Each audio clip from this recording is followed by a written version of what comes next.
Okay, could somebody confirm you can hear me? We can hear. Yes.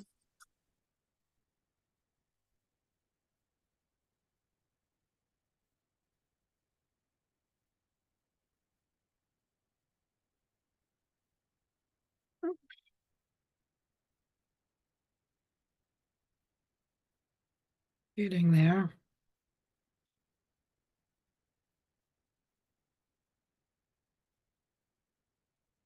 Close that down. Go back home. How do I share my screen? I have a question. So I thought we were supposed to have a Zoom for lab today at 3, but nothing happened. Was Uh, there not supposed to be Zoom? Yeah, no, there was. I'll put up a video for you, or you can join the 7 p.m. That was my problem. I wasn't able to get home in time. But there was supposed to be a class at 3, and I apologize. I'll invite anyone who wants to have it live. You can come to my 7 o'clock meeting. Can you guys see my screen? Yeah. Okay. Yes. So those of you who want to come to my 7 o'clock meeting, lab Zoom meeting at 7, you can scroll down here after about Zoom. There is a Zoom meet invite lab Tuesday, Thursday at 7. So click on this and then you can get a link to the class. Boy, that doesn't look good. There it comes. And like I said, I will put up a Zoom meeting, but you're not going to be able to see the 3 p.m. light late.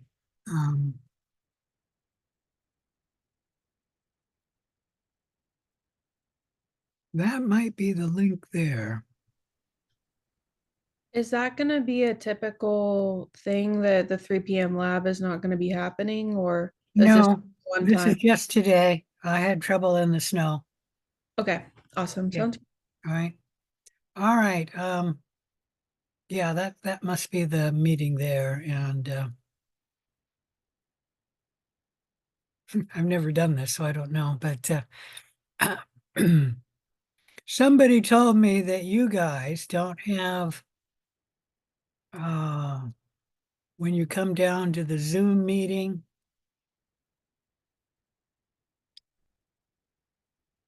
Boy, this is not working at all today. I've got to do it twice. That you guys don't have this link, all Zoom meetings, and you have to click on that to get the either the lecture or the lab. I think you guys have a join, not a start. But if you do have this, like I said, you can click on this link here. All right, let's get back to the lecture. See, I'll just go there. So today is January 16th, and we're going to have a little bit shorter lesson than normal. I'm going to finish chapter 1, and I will not start chapter 2 until Thursday. We will be meeting in the lab at 7, and we'll be discussing the infectious disease project. And that's all we'll do for the lab today. So it will be a short lab. Any questions about any of that? All right, let's go to chapter 1 in the lecture then.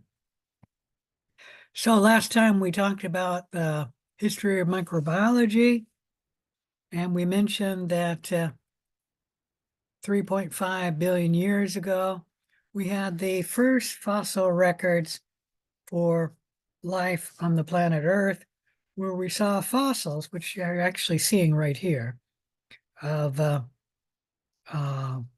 the ancestors to today's bacteria. And on the right, you see the artist rendition of that. And that's the only year you'll need to know in the history of microbiology. Some other observations that actually were not microbiology, but they had to be done before microbiology could start. And you don't need to know the year, but in 1590, Janssen developed the first compound microscope. And I don't know what he used it on because he did not use it on biology, certainly not microorganisms. The first person to use the compound microscope on biology was Robert Hooke, who reported seeing living things composed in plant tissue, which he called cells. And what he saw were little boxes. Let me draw this. He took shavings of the bark of the cork tree, and the cork tree is the tree itself. The bark of the cork tree is also called cork, and then that cork is used to make something we plug bottles with, like wine bottles, and that is also called cork. So cork is used for all three of those words. Any question about any of that? All right, so what he saw in shavings of cork under the microscope were little boxes like this. And that should go all the way up. Sorry about that. They're a little straighter than I can draw, but now this reminded him of what he saw in a monastery where the monks had their private rooms. And so this would be the hallway out here. And there would be a door right there. And that would be the monk's room. And they called this in the monastery the cells. Cell for this monk, the cell for that monk. And this reminded Robert Hooke of what he saw when he looked in cork. Of course, that would be going this way. I'm not going to draw all of these, but you're getting the picture. Oops. And so he called what he saw in plant tissue cells after the rooms in the monastery. Any question about any of that? And that's where the term cell comes from. Now, he did take a look at animal tissue, and other microbiologists did look at animal tissue. They did not see cells. And the reason is because the early microscopes were not very clear. When people used them, things were kind of fuzzy or blurry. And that's just because the microscopes couldn't find focus. And what are there in plant cells that are absent in animal cells?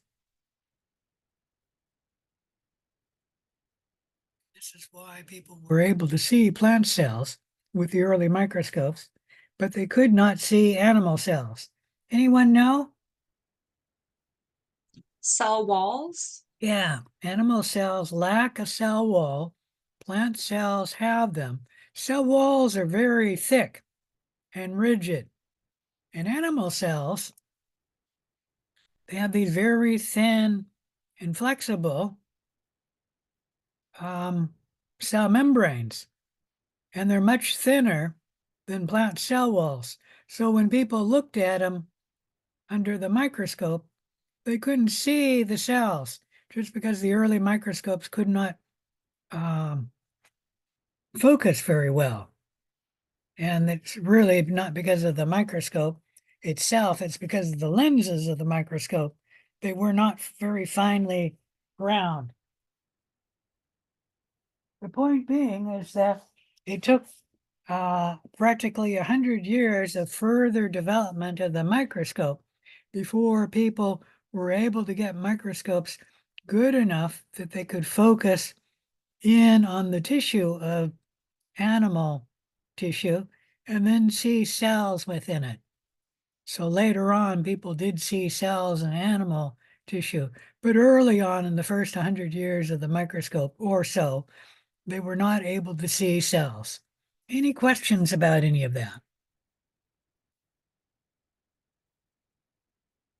Anyways, in 1665, you don't need to know the year. That's what, 75 years after the first microscope was invented. Robert Hooke did see cells in plant cells, and that marked the beginning of the cell theory that all living things are composed of cells. This theory was later developed by others, and Virchow actually wrote it up and published it. And that was much later than 1665. All of the above are not specifically microbiology, like the cells that Robert Hooke was looking at were not of microbes, they were of plants. You don't know, the cork tree is very tall. I don't know how tall, but it's very, very tall, much taller than a person. All right, the history of microbiology largely concerns an argument about how life originated. There were two competing hypotheses to explain how life began. There was the theory of spontaneous generation, that life arises spontaneously from inanimate matter when a vital force comes in and then joins with the inorganic matter to make spontaneous generation of a living organism or a living cell. And there was the theory of biogenesis, that life only came from pre-existing life, meaning life only comes from pre-existing life. And everybody would argue that a baby obviously came from two parents. That was never in debate. However, there were debate about other smaller living life forms, especially microbes, whether they could spontaneously generate or whether they came from pre-existing life. Over a century ago, there were beliefs of things like people would throw a log into the fire and they say, putting the wood into fire spontaneously generates a newt. And for evidence of that, you'd throw the log into the fire and sometimes a newt would crawl out. The newt happened to be in the bark of the wood, and you put the wood in the fire, the newt feels the fire, and so the newt quickly tries to get out of the fire. And that's really what happened. But they didn't know that, and so they said this was evidence for spontaneously generation of newts. And then flies emerging from manure, people noticed that happening, and they said, spontaneous generation. And the same thing with maggots arising from a decaying corpse. Most were logical, none were scientific, and some were amusing. Like somebody wrote up that if you put sweaty underwear in a jar and put kernels of wheat in the bottom of the jar, then mice would spontaneously generate. In reality, what happened was the mice crawled down into the jar to get the wheat, and then the mice couldn't get up the side of the jar because it was a flat surface. The mice couldn't crawl up, and the sweaty underwear actually had nothing to do with it.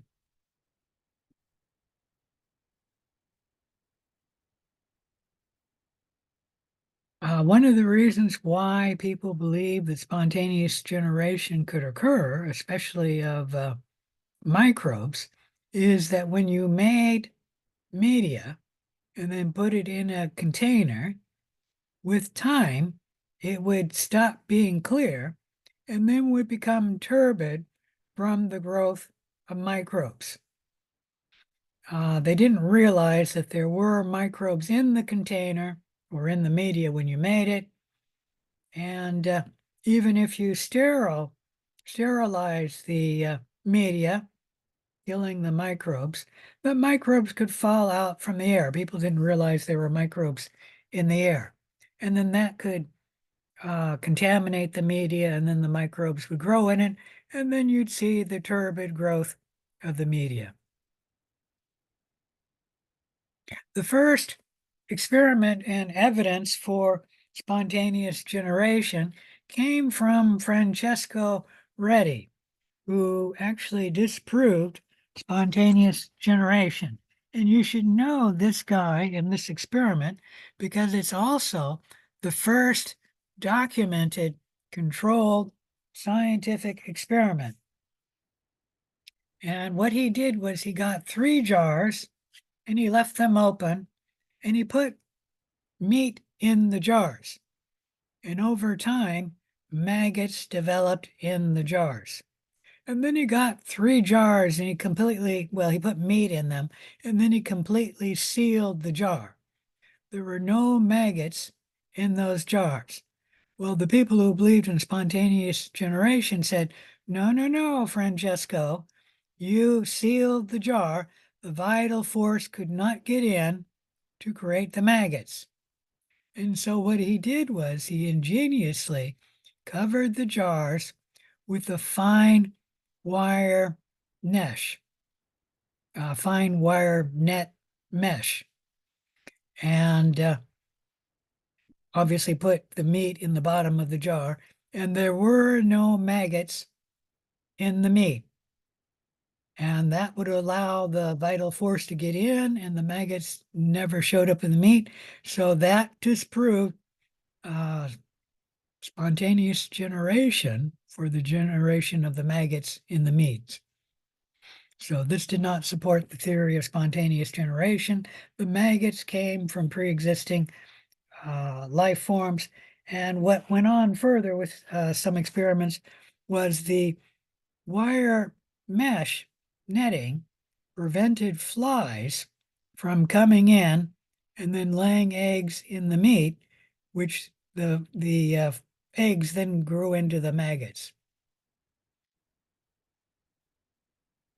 Any question about any of that? All right, after Francesco Redi's time, you don't need to know the year, but he did this in 1668. People believed that complex, large, multicellular animals and plants came from only pre-existing life, that they did not spontaneously generate. However, people argued that microbes could spontaneously generate, and that argument continued for many more years after Francesco Redi until Louis Pasteur came upon the scene. Before we get to Louis Pasteur, let me say that the first observations of microbes happened by this guy here, Antony van Leeuwenhoek, who was an amateur microbiologist and an amateur microscope builder, and he was the best microscope builder of his day. The reason why he was able to build the best microscopes was because he was the best lens grinder. And by his own hands, he ground down lenses. And then he made his microscopes, and he just made the best microscopes and ground the best lenses. And he used his microscopes to see microbes wherever he looked. And I would assume that the compound microscopes just were not good enough in his day to see the microbes, meaning they couldn't quite fine focus enough to see microscopic life. And maybe people never even looked because they didn't know the microbes were there. Although they should have known that the cloudy media had microbes in it. Anyways, wherever Antony van Leeuwenhoek looked, he found microorganisms. He took scrapings from his teeth. He found microorganisms. He looked in rainwater. He found microorganisms. He looked in peppercorn infusions. He found microorganisms. He even sampled the River Thames, which was the drinking water supply for the city of London. And the inhabitants of London were what's the word? They were in abhorrence to discover that their drinking water was filled with microbes. Here is an actual replica, not a replica, a real sample that has survived the times of a microscope that Antony van Leeuwenhoek built. And as you can see, it actually was quite primitive compared to our microscopes today. It also was only a simple microscope, which is one of the reasons why it was better at focusing. A simple microscope only has one lens that can magnify. And there's the lens there. And Antony van Leeuwenhoek ground that lens himself. And then he put it in his microscope. And there you can see the pen that he would stick things on to view. And then he would take this and hold it up to the sun. We're actually looking at him there. Maybe I can blow this up. I can do this. He's using a microscope there, and he's got to get light from the sun or from a lamp to get the light so he can see things. But he's using the microscope there, and you just hold the scope up to your eye, and then you can see the things in the microscope. I don't know what he's viewing in that picture, but I would assume that's probably a picture that somebody drew of him. I don't think they had photographs back then, but I could be wrong. I think the earliest photographs were in the late 1800s, and he was before that. Antony van Leeuwenhoek was so good at building a microscope, and maybe he had very good eyesight too, he was able to see some cells that no one else were able to see for 100 years because they were so small, only his microscopes could show them. And here is his picture there. That is a bacillus. That's a bacillus, and he's showing its movement. That is a sporillum. Figure E right here are cocci, and those are bacilli. That's either two bacilli or a bent bacilli. These are actually drawings of bacteria, and nobody else was able to see bacteria for 100 years. And what happened was people just made the microscopes, the compound microscopes, better and better. And they eventually, after 100 years, got good enough that when you could use them, you could find focus and then see bacteria. But initially, Antony van Leeuwenhoek was the only one who could see them because he was the only one making a microscope good enough to see it. Did I mention a simple microscope? All it really is a magnifying glass, a super duper magnifying glass, because it only has one lens.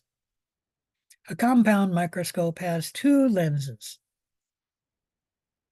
And the early microscope just didn't have the lenses shaped good enough that when you put two together, that they could finally focus enough to see these super small cells, the bacteria. All right, you don't need to know the year, but it was actually in 1858 that Rudolf Virchow wrote up and published the concept of the theory of biogenesis, that living cells only arise from pre-existing living cells. And he wasn't the person who originated that. He's just the person who wrote it up and then published it. However, even after his day, arguments about whether microbes could spontaneously generate or not continued for a few more years until 1861. Once again, you don't need to know the year, when Louis Pasteur designed an experiment which disproved spontaneous generation for even microbes.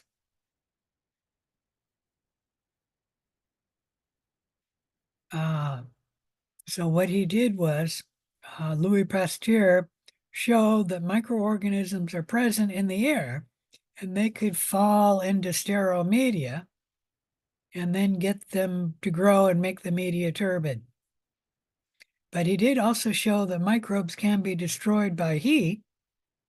And then he came up with an ingenious, famous swan neck experiment, which disproved spontaneous generation. What he did was he got a long neck glass flask, he put media in it, and then heated the neck of the flask, bending it in the swan neck like that, and then heated the media to sterilize it. And he found that the media did not become contaminated. And yet this flask is hollow and open to the outside air, so the vital force could have gotten in and combined with the media to make the microbes. So spontaneous generation of microbes did not occur. And he showed further that what had happened was if he takes the media and pours it down to here, and then brings this media back into here, that this media would become turbid. That what was happening is the microbes were falling down the tubing down to here, but because of gravity, the microbes, they're falling from the air. They could not go up gravity and then into the media.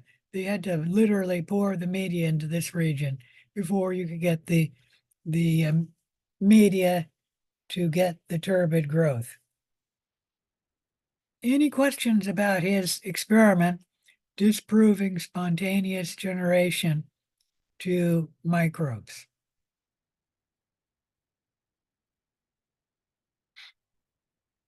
All right. From his work, people began wondering about the relationship between microbes and disease. Could microbes cause disease? And this became known as the germ theory of disease. Louis Pasteur did not develop this, and one person did not develop this concept that microbes could cause disease, meaning it was many people who proposed it, and then other people developed it further. And so there were many people who actually had a hand in the development of this theory, and we call it the germ theory of disease. The germs can cause at least certain diseases.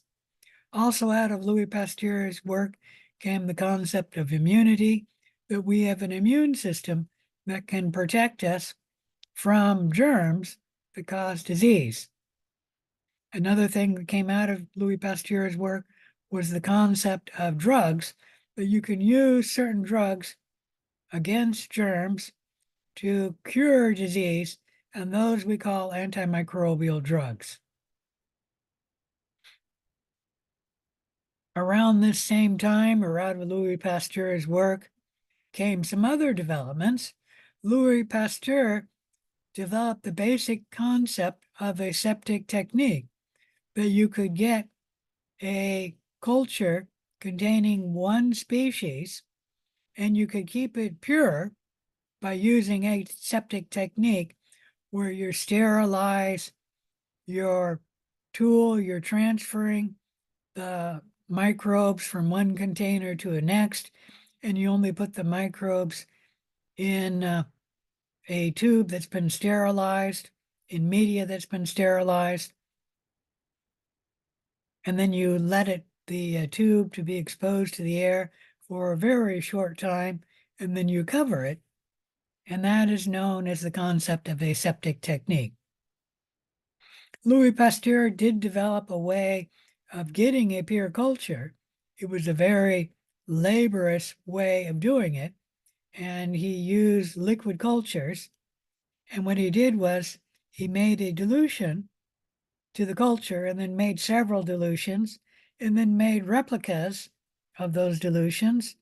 And then he put it into tubes. So each dilution would be given 10 tubes. And if only one of the 10 tubes for that one dilution had growth in it, Louis Pasteur correctly assumed that most likely a single cell gave rise to the culture because the other 9 tubes did not have any cells.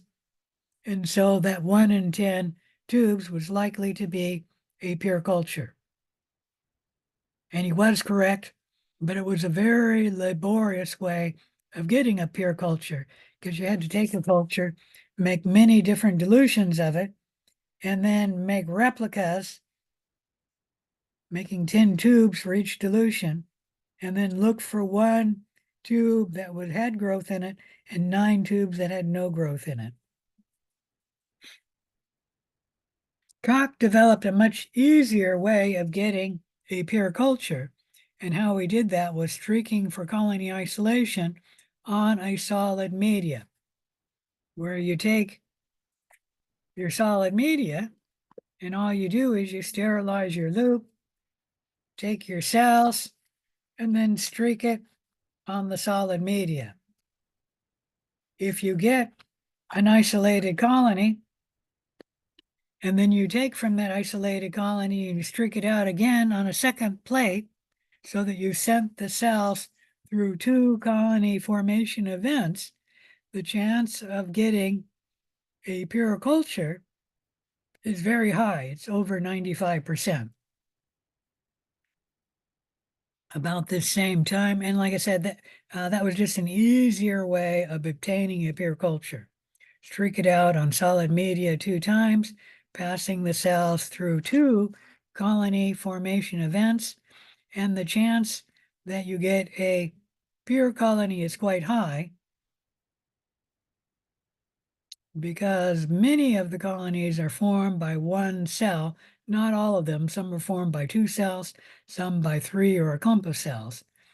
But because you're putting it through 2 colony formation events, the chance that the cells came from a single colony is quite high, over 95%. And if it's from a single colony, you definitely have a pure culture. I mean, from a single cell, the colony is from a single cell, then you have a pure culture.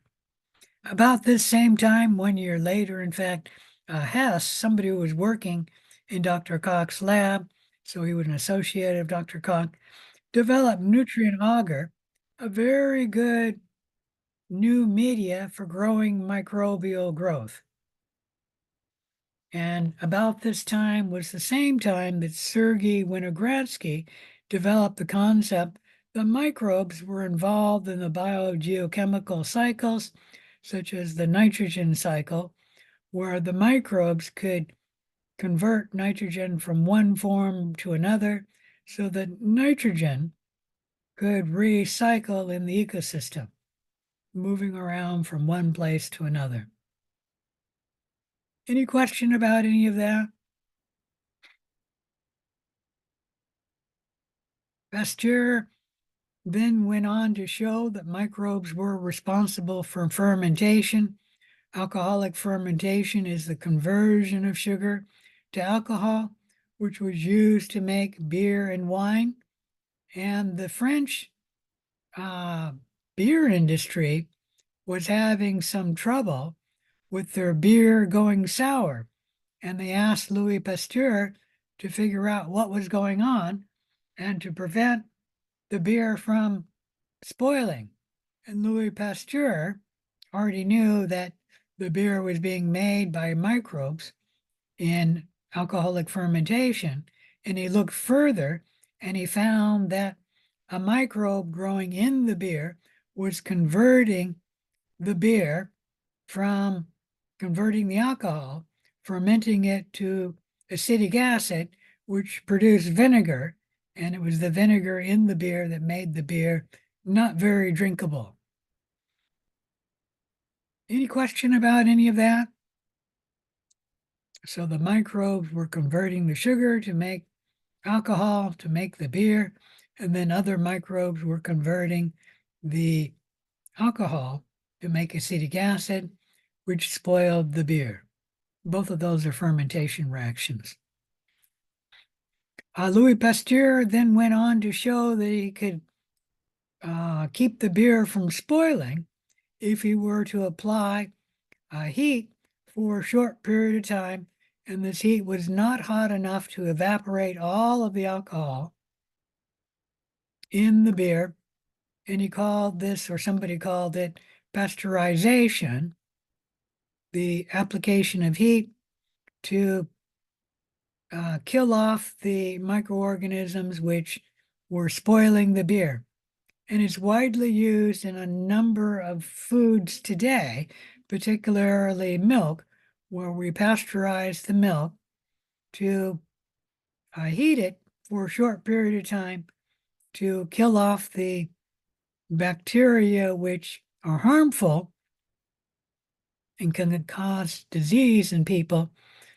It doesn't sterilize the milk. There's still microorganisms in the milk, but it does reduce their number. And then pasteurized milk can last longer than unpasteurized milk. Any question about any of that? If you don't know, most beer today is pasteurized. The exception is Coors beer. And what they do there is they sterilize the beer by passing it through a filter. Any question about any of that?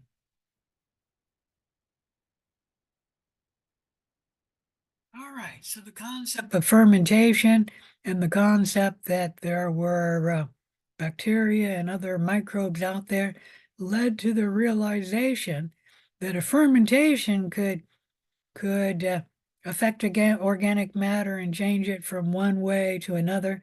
Could microbes have a similar relationship with plants and animals and change the organic matter of the plants and animals to cause disease? Meaning, could microorganisms cause disease? And this concept became known as the germ theory of disease. There was no one person who came up with this germ theory of disease, that it was proposed and developed by many different people. Originally, the concept that disease did not come from microbes, the concept was the disease came from breathing in poisonous vapors. And so when somebody went walking through a swamp, they breathed in poisonous vapors that gave rise to the disease cholera. In reality, the cholera was in the swamp, and when people went walking through the swamp, they picked up the cholera either on their hands and then inoculated it in probably their mouth, but it could be their eyes or nose. I don't think cholera comes through the ears, but definitely through the mouth. If you get on your hands and then eat food, you could get cholera. You might be able to get it through your nose. I don't know. And you could also breathe in the bacteria and get it that way. But it wasn't from the vapors, the poisonous vapors in the swamp. It was actually because the cholera bacteria was found in the swamp. There were some concept of what you could do to prevent getting disease. Schimmelweiss advocated the doctors should wash their hands, and Joseph Lister came up with the first chemical disinfectant you use before surgery. Robert Koch was the first person to prove that a microorganism could cause a disease. Now, note that he was the first person to prove it. He was not the first person to propose the germ theory of disease. So he did not propose the germ theory of disease. he proved it. What he did was he showed that the bacterium, Bacillus anthracis, causes the disease anthrax. And then he went through the steps used to show that the bacterium, Bacillus anthracis, causes the disease anthrax. And when he published those steps, that became known as Koch's postulates, the steps that scientists use that a given organism causes a given disease. And this proved the germ theory of disease. I will talk a little bit later about Koch's postulates. We'll talk about it at 3 times in this class. So it's an important concept that we'll come to time and time again. The other thing is the cell wall of bacteria. We'll talk about that at least 3 different times. What's another concept? There were 3, endospores. There's another concept that we'll talk about 3 times in this class. And I may have already talked about endospores. I don't remember that some bacteria can produce an endospore and then survive harsh environmental conditions until the environment becomes more favorable, and then the cell can come out of the endospore and germinate.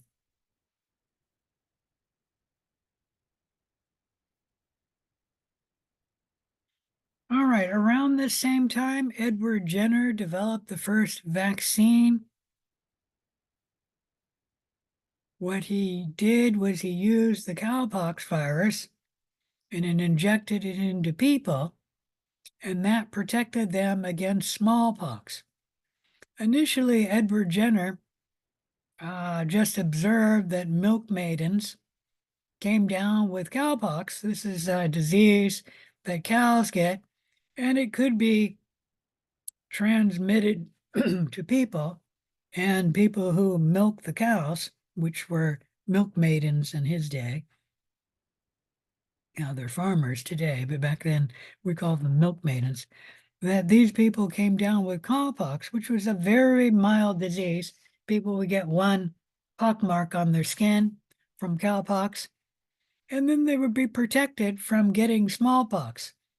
And it was just a sort of like an old wives' tale. The milk maidens did not get smallpox because they already had cowpox. And he heard that from a milk maiden, and he actually injected cowpox into 2 boys. One of them was his own son, and he had no evidence for it, but he was able to do it because of his prestige. And apparently back then, people didn't mind if you experimented on children. And when smallpox came to the village, I don't think he actually injected the smallpox into the boys.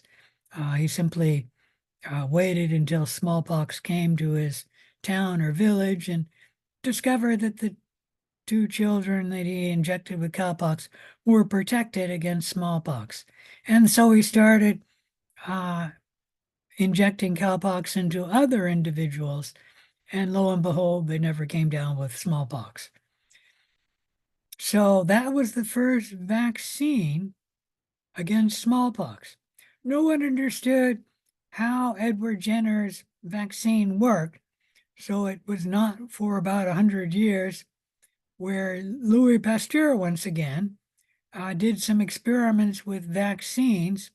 And what he did was he showed that the cowpox virus was similar enough, was genetically related to the smallpox virus, so that when the immune system responded to cowpox, some of it would respond to smallpox. And so the patient would be protected by immunity against smallpox because the immune system was reacting to cowpox. And with Louis Pasteur's work, people now realize how they could develop other vaccines. And Louis Pasteur himself came up with several vaccines. The first was actually some vaccine he made to protect against chickens from getting a chicken disease, which I used to know what it was. I think it was a disease causing cancer in chickens. And it was caused by a virus. We'll talk about that later, but he experimented with that and found it how it worked, and experimented further with cowpox and smallpox, found that that worked, and then he himself made a couple of vaccines. He's most famous for making the rabies vaccine.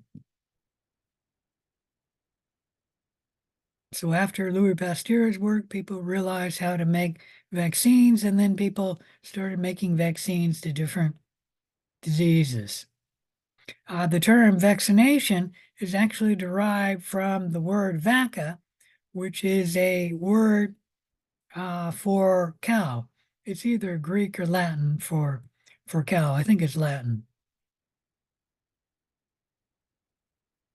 The protection that one gets from a vaccine is called immunity. So if you're protected against disease, you have immunity to that disease. Any question about any of that? Was it common for a lot of scientists back then to perform experiments on their family? Well, not on their family. Like Louis Pasteur never experimented on his own family. Edward Jenner did, but to answer your question, in Edward Jenner's day, kind of, uh, there was an English doctor who was experimenting with syphilis, and he actually gave himself syphilis, injected it into himself, and then wrote the descriptions of the disease. But so they often experimented with themselves. I don't know of anyone else who experimented on their family. Uh, Probably the reason why Edward Jenner never experimented with himself was because he had already had smallpox. And so the cowpox couldn't give him immunity. He experimented on probably children because they never had smallpox yet. And most adults in Edward Jenner's day probably were exposed to smallpox already because it just came around every so often, especially I think in the wintertime, and you got it. Wait, interesting, thank you. All right.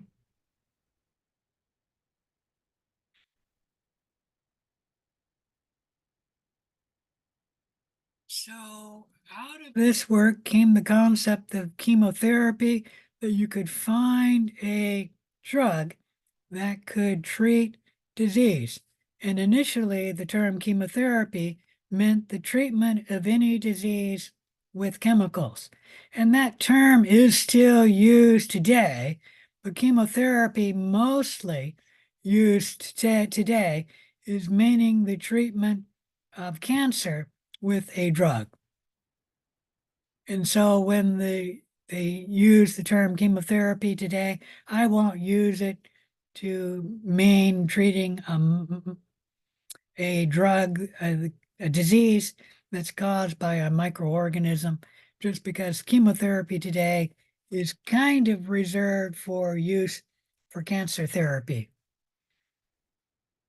With the chemotherapeutic agents, and I'll call that antimicrobial agents, is something we use against infectious diseases.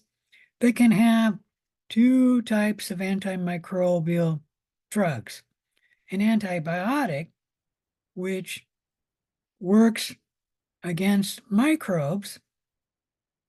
An antibiotic is a drug that is made by a living organism, either another bacteria or a fungi, and it prevents the growth, at least of some bacteria. And the other antimicrobial drug is a synthetic drug. This is a man-made drug. the textbook author's way of separating a synthetic drug and an antibiotic. Penicillin G is an example of an antibiotic because it's made by other living cells and then works on bacteria, preventing or killing their growth. But then carboxycillin is a man-made antibiotic or an man-made antibacterial drug. And because it's man-made, we can't use the term antibiotic, but it's still within the penicillin family. And so I won't use the term antibiotic that way or the term synthetic drug, man-made drug. I will use the term antibiotic as it's commonly used in the public. And it's actually commonly used that way by most clinicians. The term antibiotic is used generically to mean any antibacterial agent, meaning a drug that works against bacteria. So you should know the difference between a textbook definition and then how the word antibiotic is used in the common usage against any antibacterial agent. Any question about any of that? Anyways, this whole concept of chemotherapy came up with the concept that drugs could be used to treat diseases. And Paul Ehrlich proposed this, and he called it a magic bullet, claiming that he could find a drug which they could use to treat against disease. And Paul Ehrlich went out and in his lab just tested different chemicals, one after the other. And around the 500th chemical that he tested, he found that it actually did prevent or cure syphilis. And what happened was he just gave syphilis to rabbits and then tested them with different drugs. And after 500 attempts, he came across salvarsan, a synthetic arsenic drug, meaning people took arsenic and then changed it. And he used this chemical and found that it could cure the rabbits from syphilis. And that was the magic bullet he discovered. You don't need to know that he did this in 1910. I'm just giving it the year for when he found the first antimicrobial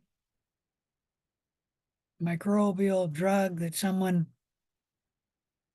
developed and discovered that could be used against bacteria. Any question about that?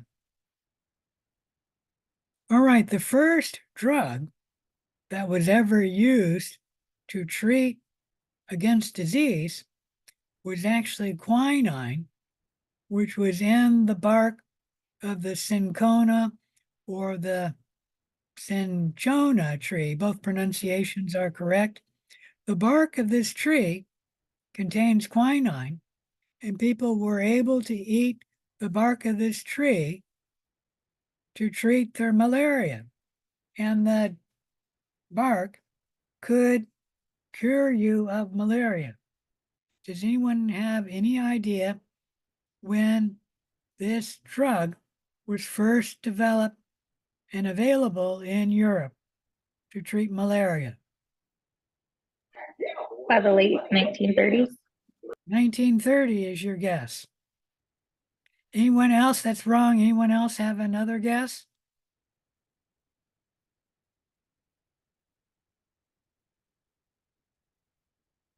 Well, it was the first chemical drug that was used to treat the first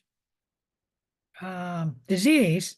And so it had to be before 1910 because that's when Paul Ehrlich found the first chemical treating syphilis. So we know it's before 1910.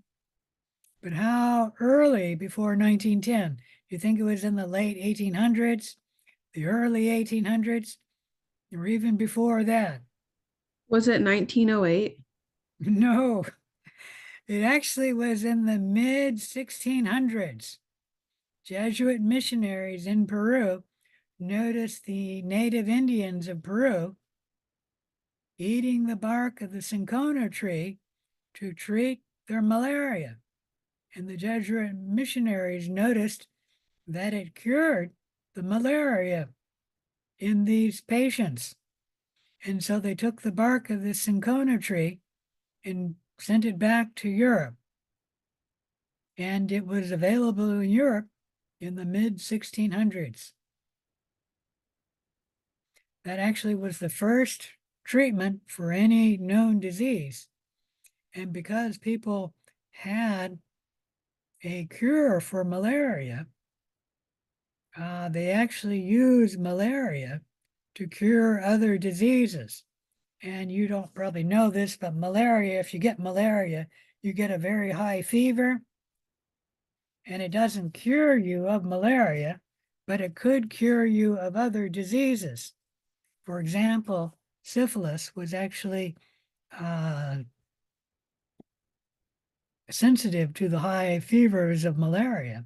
And so one way that early doctors could cure syphilis is give the patient malaria, and the malaria could cure the patient of the syphilis. And then the doctor could give the patient the bark of the cinchona tree to treat the malaria. This had risk because obviously the patient could die of the combination of syphilis and malaria. The malaria may not cure the syphilis, and then you could give the patient malaria, and then you may have trouble curing the malaria. So there was risk, but it was an early cure for certain diseases that were sensitive to the high fever of malaria. The first discovery of an antibiotic happened in 1928. So that was after Paul Ehrlich found his first antimicrobial agent to cure syphilis. But the first antibiotic was discovered by Alexander Fleming in 1928. What he did was he was a sloppy microbiologist, and he streaked out bacteria on a plate. And then he was a sloppy microbiologist, so some microbes from the air contaminated his plate, and then he left his plate on the counter and then took off for the weekend. And after the weekend came back and saw that the bacteria had grown on the plate at room temperature, and so had the mold. It is important that you grow this at room temperature so that both the mold and the bacteria would grow. And he noticed, most people would notice the mold in the plate and just throw it away, but he noticed around the mold, there was a region where the bacteria did not grow. And he correctly concluded that something was coming out of the mold that was preventing the growth of the bacteria. That was later called an antibiotic, and Alexander Fleming called it penicillin with an N, and it was penicillin G, came out of this mold, preventing the growth of the bacteria in this region here.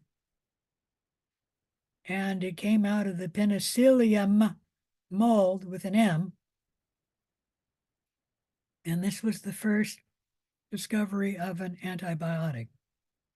Now, in Alexander Fleming's day, he was not able to purify it any further than getting media with mold spores in it.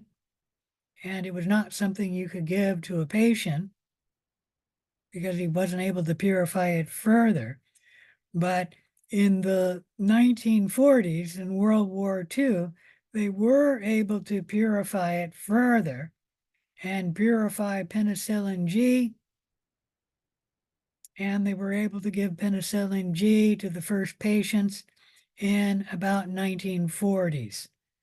So the first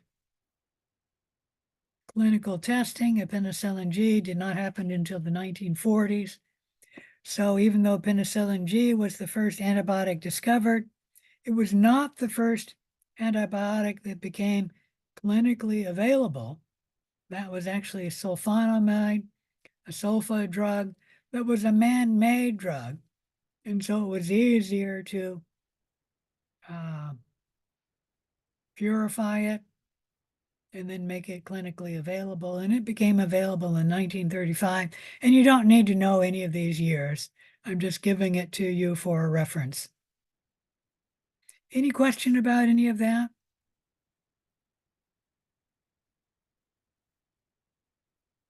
All right.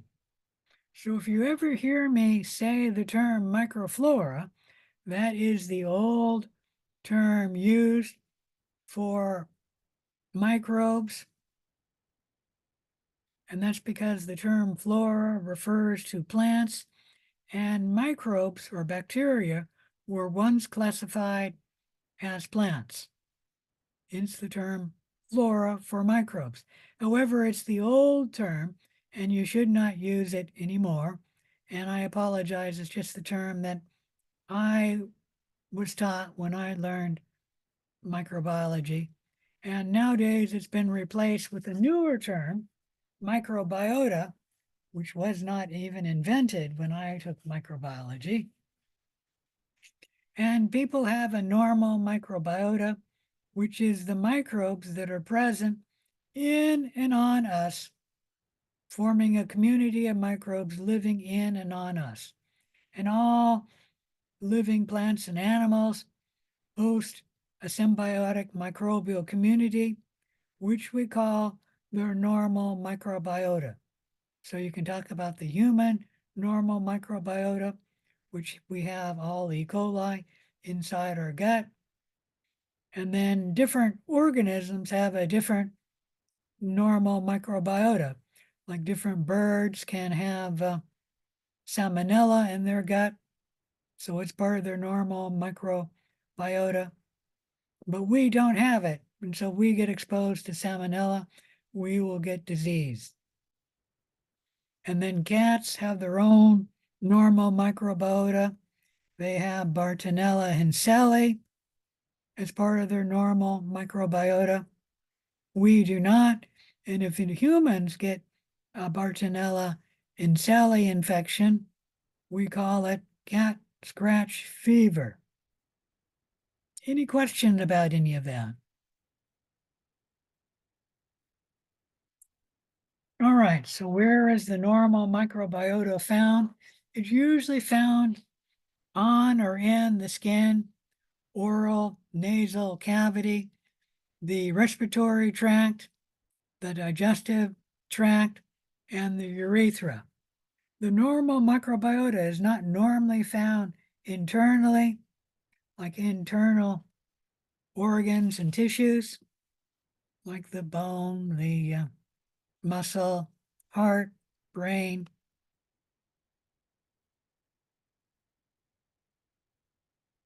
The normal microbiota is actually important for its host, and the normal microbiota can prevent the growth of various pathogens. The normal microbiota competes for resources or for space, preventing the pathogen from growing on the patient or host. The normal microbiota can also secrete toxins that can inhibit the growth of pathogens. We'll talk a little bit about that later. The normal microbiota can actually produce nutrients and growth factors for its host. So for humans, our normal microbiota can help make folic acid and vitamin K, meaning humans get a significant portion. It is a minor portion of our folic acid and vitamin K, but it's a significant amount. It's about 20 to 33% of the folic acid and vitamin K that we receive is from our normal microbiota in our gut making these nutrients. And then, of course, the normal microbiota is also very important in helping us digest our food. Like E. coli helps us digest our food in our gut. Now, I think humans can digest at least part of their food without microbes. We've never experimented, obviously, on a human to do that, but we've done it with mice where we've grown up the mice in a sterile culture, and then you just give the birth to the mice by cesarean section, and then you separate the baby mice from their mothers, and then grow the mice up. You have to wean the first ones, meaning, what do you call that? Give the mice food, milk from a bottle. But if you grow them up, you can grow the mice without any microbes, and they don't do real well, but they can survive with sterilized food, obviously, without any microbes. But they don't do real well. That all organisms do need microbes, even in a sterile environment. And one of the reasons is the microbes in our gut help us digest our food. An example of that would be cows, for example, cannot digest grass, even in their 4 stomachs. They cannot break down cellulose. What they do is they have microbes in their stomach, which break down the cellulose and then break it down into sugar. And then the cows can digest the sugar, meaning the microbes share in the cow's gut, share the sugar with the cow. And so for a cow, for example, they could not survive in a sterile environment without the normal microbiota. They absolutely must have the microbiota to digest their food. But with mice, like I said, they don't do well, but they can survive without any normal microbiota. The normal microbiota do not normally cause disease. However, they can cause disease in certain circumstances, like an AIDS patient can come down with disease by their own normal microbiota. Infectious diseases are a disease caused by a microbe, which happens when a pathogen gets into the host and then overcomes the host defense. And if disease is caused by a microbe, we call it a pathogenic microbe. So a pathogen is something that can cause disease. An emerging infectious disease is a new or changing disease that is either increasing or has the potential to increase in incidence. COVID-19 right now is an emerging and infectious disease. A bird flu is a potential future emerging infectious disease. People are watching it to make sure that bird flu doesn't change. At the moment, people can only get it from birds, so bird flu spreads among birds. But once a person gets it, it doesn't spread among people. And some people are just concerned that the bird flu could change, infect a person, and then spread from people to person, in which case it would, people to people, sorry, it could become an emerging infectious disease. Any question about any of that? All right, you need to know the concept of what an emerging infectious disease is, so know the definition. I've got several slides on emerging infectious disease, but I'm not going to cover it, and I'm not going to ask any quiz questions on it other than what the definition of an emerging infectious disease is. Any question on any of that? If not, that's it for chapter 1 and chapter 10. Any questions? If not, yeah. Sorry, I have a question. So it was saying that the influenza A virus is found on, like chickens and pigs. Uh-huh. How, because we eat, bacon and chicken, how is that, is it taken out of them, when they're processed, or do they still have it, when we bring it into our home before we cook it? When you cook the food, you will kill the influenza, well, not kill, but inactivate the influenza virus. You would also kill any microbe like salmonella that was in the chicken.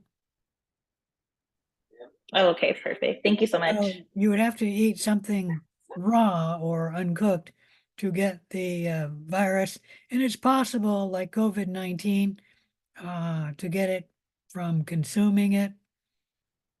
But like I said, if you're eating cooked food, you should be protected from both viruses and bacteria. Okay, but good question. All right, any other questions? If not, for those of you who are in the 7 o'clock lab, I'll be there and I'll see you next Thursday. I have a question about resubmitting the labs. Uh-huh. So when I went to resubmit it, there wasn't like an option, so I just attached the file like where it gave me an option where you wrote the notes.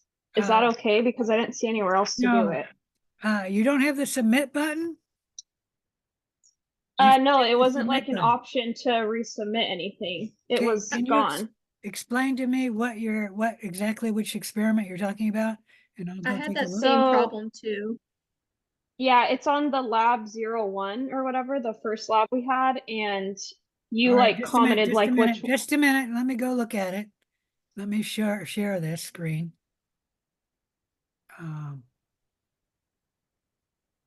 It It looks might be like just a minute. because It might be that simply there's a mistake in the page. So it's 01 or 00. 01. So let me go to it. Yeah, you should have the button right there. it says No, because the you don't available get it. date. If you don't get it, simply click the refresh button and then refresh the page and then the button will show up. Okay, the only exception would be if I got a mistake here. Let me check on the until date, because you should be able to submit this for a week. Well, it says the date's till the 13th for the available time, so it's not showing you can resubmit Yeah, any. no, this is a mistake. Sorry. That should have been the 20th. So that was the problem. Okay. Okay, so now hopefully that's been corrected, and then you'll get this button up there, which for you, it won't say speed grade or it'll be submit. Okay, and then I had another question. For the quiz, I couldn't remember if you said, are we allowed to use our notes or no? You are allowed to use your notes for the quiz. However, I'm going to Okay. warn you that if you do that for more than 1 or 2 questions, you'll run out of time on the quiz. So you Okay. should know your material before you begin the quiz, because if you use your notes for more than 1 or 2 questions, you will run out of time on the quiz. Okay, thanks. All right. All right. Sorry about that with lab 01.